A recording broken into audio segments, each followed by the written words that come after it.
तो चलिए, अब आप बरी हो गए हैं तो क्या आप मान लें कि पश्चिमी उत्तर प्रदेश का सबसे बड़ा चेहरा भारतीय जनता पार्टी का आप बन गए हैं? भारतीय जनता पार्टी का हर कार्यकर्ता चेहरा है, संगीत सोम में हर कार्यकर्ता चेहरा है। नहीं, बिल्कुल डिप्लोमेटिक, जब हर मुद्दे पर इतना खोलकर बोलते हैं, मैं खुल के बोल रहा हूँ ना, एक भी जवाब ऐसा आ रहा है आपको जो खुल के नहीं बोल रहा हूँ। आप निश्चित रहिए जो पूछे। संजीव बालियान और आप एक ही म्यान में दो तलवार हैं। हम बिल्कुल दोनों दोस्त हैं, दोनों भारतीय जनता पार्टी का। एकदम। उन्होंने कहा सूद समेत आपको ब्याज लौटाएंगे वापस। किससे कहा? संजीव बालियान का बयान है। 2024 अभी बोला है, मुझे सुना दीजिए, अभी बोला है। मुझे सुना दीजिए। चलिए आपको दिखा देते हैं। सुना दीजिए, यही है। आप सुनाइए। 2024 सुनाइए। हार का बदला सूद समेत वापस लेंगे। संजीव बालियान ने ये बोला है। समाजवादी पार्टी के लिए कहा कि समाजवादी पार्टी से लेंगे। किसने हरवाया था? 31 मार्च समाजवादी पार्टी ने हराया। उन्हें किसने हरवाया? समाजवादी पार्टी ने। Are you sure? बिल्कुल। तो मतलब आप दोनों में अच्छी बहुत अच्छी दोस्ती है। दोनों अच्छे दोस्त। चलिए दोनों भाई। आपको किसने हरवाया? पद्मजा एक सेकंड, पद्मजा किसने हरवाया? किसी ने नहीं, समाजवादी पार्टी का कैंडिडेट था, पब्लिक ने हरवाया। इसमें कौन सी बात है? पद्मजा दोस्ती की बात करने, चलिए लगाइए, कॉल लगाइए, फोन लगाइए, जरा हेलो हाय कर दीजिए या एक मैसेज कर दीजिए। अरे हम रोज बात करते हैं, लेकिन आपके सामने क्यों करेंगे भाई? चलिए एक मैसेज कर दीजिए। हम रोज करते हैं। क्या बात है, आज हम रोज बात के सामने हो जाएगा। आप सुनिए, आप निश्चित समझिए, आप स्पीकर पे लगा दीजिए फोन। मुझे आप पहले वो बयान दिखा दीजिए जहां संजीव बालियान जी ने ये कहा हो कि संगीत सोम ने मुझे चुनाव हराया। अरे सर, राजनीति आप भी बेहतर जानते हैं। कोई नहीं, आपसे बेहतर जानता हूँ, आपसे बेहतर जानता हूँ। बिल्कुल बेहतर राजनीति आपसे बेहतर जानता हूँ। वही तो मैं कह रही हूँ कि आप मुझसे बेहतर जानते हुए इतना तो समझते हैं कि संजीव कोई बालियान जी ने, देखिए, अपनी आप पार्टी के नेता का नाम आप मीडिया वाले कंट्रोवर्सी करना चाहते हैं। संजीव बालियान जी ने कहा कि समाजवादी पार्टी ने जो हमें हराया उनसे सूद सहित। बयान आपको पढ़ देता हूं। जयचंद और विभीषण जनता के बीच में जाकर गुमराह करने में कामयाब रहे। कुछ लोग शिखंडी की तरह नजर आए, इसमें मेरी कमी है। जनता को मैं पूरी तरह समझा नहीं पाया। जो जयचंद है, जयचंद समाजवादी पार्टी का आदमी नहीं हो सकता। जयचंद समझ रहे हैं। संजीव बालियान ने कहा कुछ लोग सपा को यहां खुलेआम चुनाव लड़ा रहे थे। जयचंद, विभीषण, शिखंडी, तो वे कौन थे? नाम बताओ ना मुझे। आपके लिए ये नाम दी लिया कहीं? अगर नाम लिया है तो मुझे दिखा दीजिए। कहते हैं मुझे क्या पता किसे कह रहे हैं। अरे जयचंद तो भीतरघाती होता है ना। मुझे क्या घर का भेदी है। सुनिए, घर का मेरी बात सुनिए। मैं भारतीय जनता पार्टी का कार्यकर्ता हूं। मेरी गारंटी समाजवादी पार्टी की नहीं, भारतीय जनता पार्टी की थी। और मुझे मेरी पार्टी ने कहा था कि सरदना विधानसभा को जिता के ले जाना है। संजीव बालियान जी सरदना विधानसभा पे जीते हैं, बाकी इस विधानसभा पे हारे, मेरी विधानसभा पर नहीं आ रहे। कौन है ये? मेरी विधानसभा होंगे जो होंगे, उनसे पता करो कौन। तो उनसे नाम पूछो ना उनका। शिखंडी कौन? उनका नाम पूछो ना। आप नहीं है। अरे मैं हो ही नहीं सकता ना। संगीत जी, क्योंकि हम योगी आदित्यनाथ की बात कर रहे थे, तो मैं आपसे पूछूंगी कि संगीत सोम ये क्यों दिखाने की कोशिश करते हैं कि वो योगी आदित्यनाथ के बहुत करीब हैं, बहुत निकट हैं। एक वीडियो आया जिसमें आप पुलिस वाले को कह रहे थे हमारा ही कार्यक्रम है, हमें जाने दीजिए, वो आपकी गाड़ी पीछे करा रहा था, आप पीछे नहीं हुए। दूसरा वीडियो आया जिसमें आप योगी जी से सट रहे थे, आप आगे जाना चाह रहे थे, उन्होंने आपको पीछे कर दिया, कहा पीछे हटो, मंत्री जी को आने दो। अब मैं आपसे अब आप ये मीडिया वालों की सोच है। ये नहीं, सोच सुनिए, पहली बात, दोनों चीज का जवाब दे दो ना। अब जवाब तो लीजिए ना, हमें वही वीडियो का जवाब दे रहा हूं। पहली बात तो पुलिस हमारी गाड़ी कैसे अगर पुलिस की गाड़ी कैसे रोकेगी? कैसे रोकेगी? क्यों? पुलिस की क्यों जा रही थी?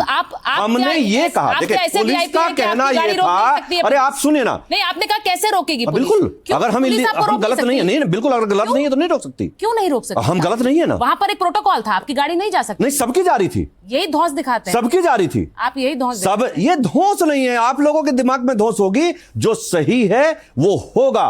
अगर कोई पुलिस वाला इतना बड़ा धुरंधर नहीं है कि वो अपनी मनमर्जी चलाएगा, जो नियम तय होगा वो करना पड़ेगा। क्या ये वाली भाषा आपकी खुलकर आ जाती है? बिल्कुल आती है, चक्रव्यूह में भी आ गई है। नहीं सोचिए, जब कैमरों के सामने आप ऐसे बोल रहे हैं तो पुलिस वाले, मैं हमेशा ऐसे ही बोलता हूं। तो योगी जी से निकटता की बात बताइए, उन्होंने आपको पीछे कर दिया था। मैं आपको पहली बात तो दो सोचिए।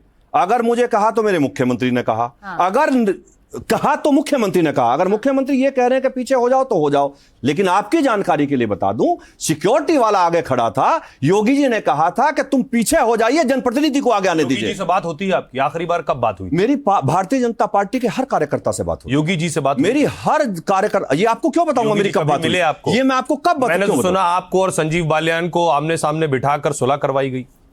कहां सुलह करवाई? ऐसा आपने देखा कभी? लेकिन मेरा आपसे सवाल है, क्या ठाकुर बनाम जाट की लड़ाई में? बिल्कुल नहीं। योगी आदित्यनाथ ने सुलह करवाई? बिल्कुल गलत। अभी मैंने 1 तारीख को होली मिलन का प्रोग्राम किया था। एक गांव विधानसभा का ऐसा नहीं था, और जाटों का भी, जिससे कम से कम 50 और ज्यादा 150 ट्रैक्टर ना आए हो। फिर आप ज्यादा चुनाव से ज्यादा कैसे हार गए? हैं? फिर आप चुनाव खुद कैसे हार गए? देखिए, चुनाव तो इंदिरा गांधी हारी, चौधरी चरण सिंह हारे, अटल बिहारी वाजपेयी हारे, देश के बड़े नेता हारे। चुनाव लोकतंत्र में सब हारते जीते, चुनाव का कोई बड़ा वो नहीं है। लेकिन आप सोचिए, मुझे 2012 में जब मैं चुनाव जीता 62,000 वोट मिली। जब मैं 2017 में जीता मुझे 93 मिली, और जब मैं 2022 में हारा तो 1,03,000 मिली। हारे या हरवाए गए आप? नहीं, हारा, पब्लिक ने हराया होगा। संगीत सोम जी, 2024 में लोकसभा चुनाव के नतीजों में मुजफ्फरनगर, कैराना, सहारनपुर, इन सब में बीजेपी को लॉस हुआ। और दुर्भाग्य की बात है, होना नहीं चाहिए राजपूत था। वोट बैंक की पॉलिटिक्स के जरिए आपने अपनी पार्टी को नुकसान पहुंचाया। मैं राजपूतों की और जाति की राजनीति कभी नहीं करता। मैं जाति की राजनीति नहीं करता, मैं जातिवादी नहीं हूं।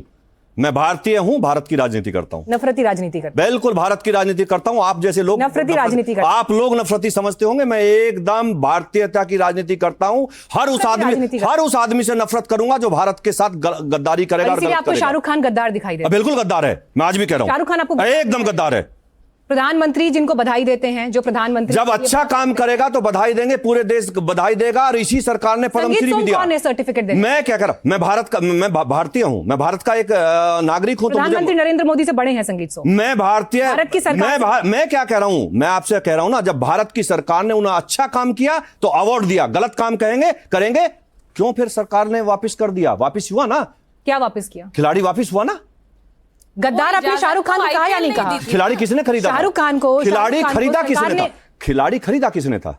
वो इजाजत अगर आईपीएल से नहीं मिली होती तो अगर वो इजाजत उन्हें नहीं मिली होती तो मुझे बताइए, मुझे एक बात बताइए, क्या शाहरुख खान बांग्लादेशी क्रिकेटर को खरीद पाते? मैं आपसे कुछ चीज पूछना चाहता हूं कि जब पाकिस्तान ने आतंकी अटैक किया था तो पाकिस्तान का खिलाड़ी शाहरुख खान ने खरीदा था। अब बांग्लादेश में वहां आईएसआई के लोग बैठ के, चाइना बैठ के भारत को तोड़ने की रणनीति चलाते हैं। वहां भारत के टुकड़े होंगे ये नारे लगाए जाते हैं, और वहां हिंदुओं को मारा जाता है, काटा जाता है, और शाहरुख खान वहां की टीम को खरीदने का बिल्कुल बता दीजिए, सारे बांग्लादेशी, सारे मुसलमान के साथ साथ आपके हिसाब से सारे बांग्लादेशी भी खराब है, सारे आतंकवादी हैं? देखिए, जिस देश में भारतीयता के साथ, भारतीयों के साथ ये सब होगा, वो हमारी नजरों में हर आदमी खराब होगा। शेख हसीना को हमारे देश में पनाह दी गई है। शेख हसीना जब तक वहां रही, लोकतंत्र से चुनी हुई सरकार थी, जब तक वहां रही, किसी हिंदू के साथ वहां कोई गड़बड़ नहीं। शेख हसीना को आपका सर्टिफिकेट मिल गया कि कम से कम वो खराब नहीं है, वो ठीक है, वो आतंकवादी नहीं। देखिए, लोकतंत्र में चुनी हुई, लोकतंत्र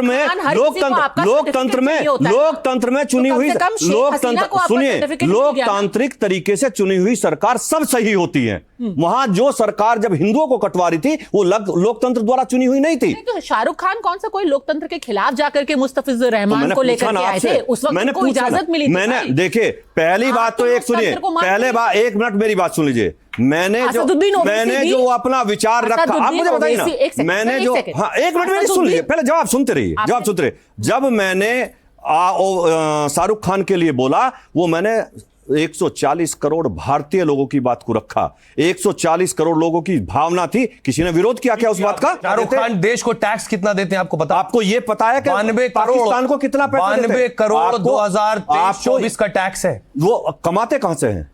तो आप गद्दार कह रहे हैं?